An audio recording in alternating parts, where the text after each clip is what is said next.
नंदुरबार जिल्ह्यात खरीप हंगामासाठी भारतीय कृषी विमा कंपनी मार्फत पीक विमा योजना जास्तीत जास्त शेतकऱ्यांनी योजनेचा लाभ घ्यावा, शेतकरी सभेचं आयोजन। वाशिम कृषी उत्पन्न समितीमध्ये चियाला पुन्हा एकदा उच्चांकी दर, चियाला सध्या 23,500 प्रति क्विंटल प्रमाणे दर। मागील 2 महिन्यात लिंबाचे भाव मोठ्या प्रमाणावर घसरले, लिंबाला सरासरी बाजारात 2,500 ते 3,000 रुपयांचा भाव।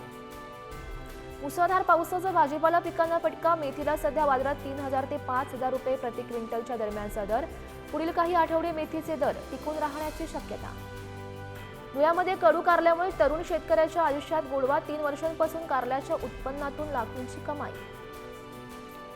जालना जिल्ह्यात यंदा कापूस लागवडीच्या क्षेत्रामध्ये 5,000 हेक्टरना घट, तर सोयाबीनच्या क्षेत्रामध्ये वाढ झाली असून 42,495 हेक्टरवर सोयाबीनची पेरणी।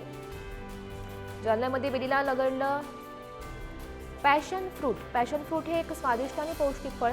फळामध्ये vitamin C, vitamin A, fibre, potassium आणि अँटीऑक्सिडंट मुबलक प्रमाणात।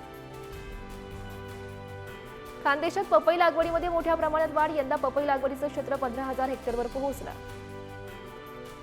परभणीच्या सोनपेठ तालुक्यात 15 दिवसापासून पावसाची विश्रांती, पाऊस नसल्याने शेतकऱ्यावर दुबार पेरणीचं संकट। वाशिम जिल्ह्यात अतिवृष्टीमुळे पिकं वाहून गेल्यानं शेतकरी अडचणीत, 13,000 हेक्टरवर दुबार पेरणीचं संकट।